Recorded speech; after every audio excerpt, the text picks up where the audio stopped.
Hello guys, मेरे channel programmer लड़का में आपका वेलकम।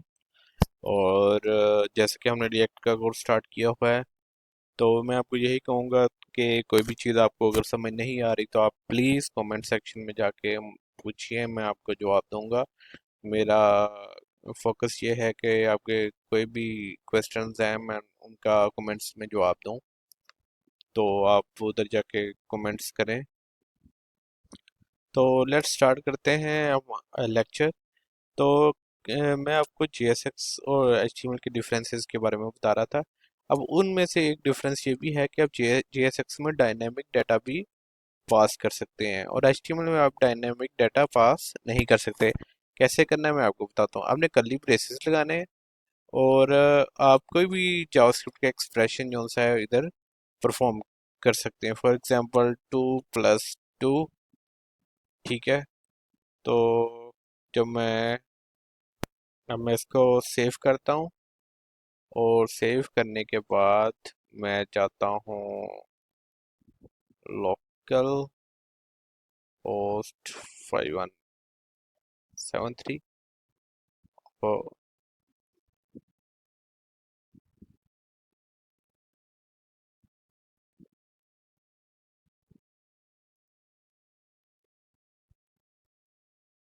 इनफिनिट डेफ करना मैं भूल गया।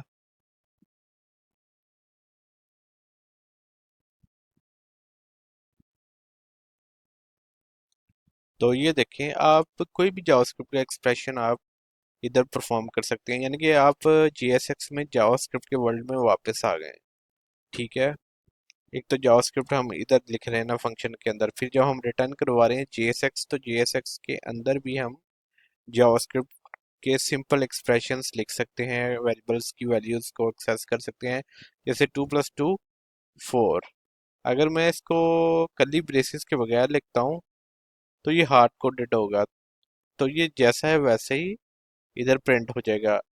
तो हमें जावास्क्रिप्ट के वर्ल्ड में जाने के लिए कर्ली ब्रेसेस फिर 2+2 करेंगे। तो अब ये देखें, हम एक एक्सप्रेशन परफॉर्म करवा रहे हैं, तो 2+2 4 आ गया।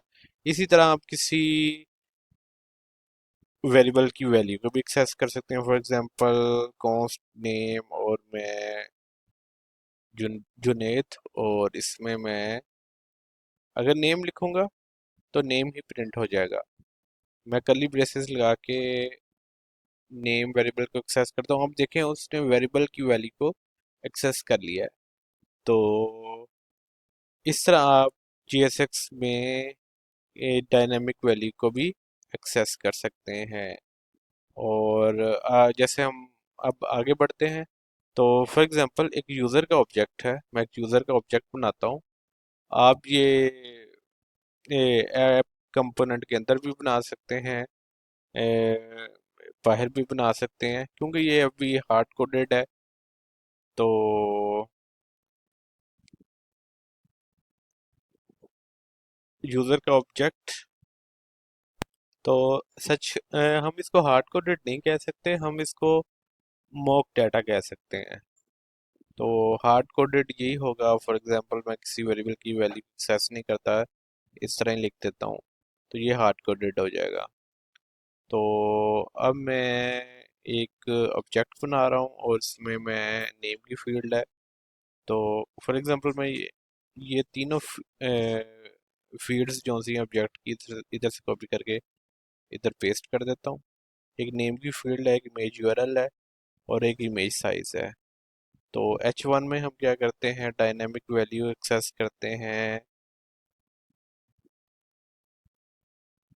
User dot name. डॉट आपको लगाना पड़ेगा क्योंकि यूजर एक ऑब्जेक्ट है, तो उसकी फील्ड्स की वैल्यूज को एक्सेस करने के लिए आपको डॉट लगा के नेम, उसकी फील्ड का नेम बताना पड़ेगा, फिर ये वैल्यू एक्सेस हो जाएगी। उसके बाद आपने इमेज का टैग है, और इमेज के टैग में आपने क्लास नेम, ठीक है, क्लास नेम देते हैं अवतार।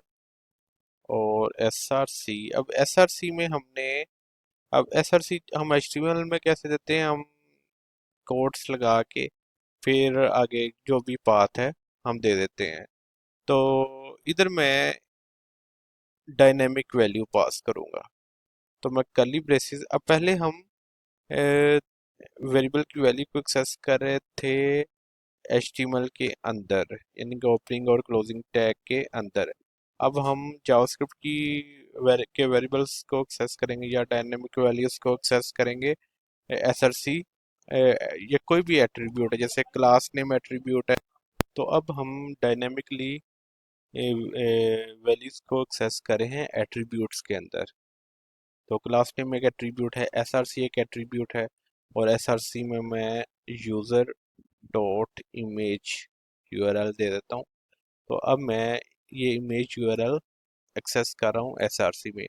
तो जावास्क्रिप्ट जब इस ऑब्जेक्ट की फील्ड को एक्सेस करेगी तो एसआरसी में यही स्ट्रिंग ला के पुट कर देगी, और एसआरसी में ये पाथ जो सा इमेज का पुट हो जाएगा। इसके बाद है अल्टरनेटिव टेक्स्ट। अल्टरनेटिव टेक्स्ट अगर इमेज किसी वजह से शो नहीं हो रही तो अल्टरनेटिव टेक्स्ट जो सा शो हो जाएगा। अब इधर इसमें कर क्या रहा है, वो इधर स्ट्रिंग को कैटिनेशन कर रहा है। पहले वो कर्ली ब्रेसेस में लगाई, अब हम क्यों कर्ली ब्रेसेस लगा के हम एक्सप्रेशन परफॉर्म करवा सकते हैं। तो पहले फोटो ऑफ आगे प्लस करके इसने यूज़र का नेम बता दिया। तो ये अल्टरनेटिव टेक्स्ट हो गया। इसके बाद अब वो डायनेमिक स्टाइल पास कर रहा है।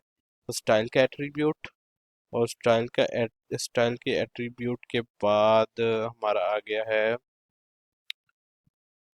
Curly braces. अब कर्ली ब्रेसेस लगा के हमने जो सा है, मेरा प्रीटियर किसी वजह से शायद नहीं चल रहा, कोई प्रॉब्लम है तो चलें इसको बाद में देखते हैं।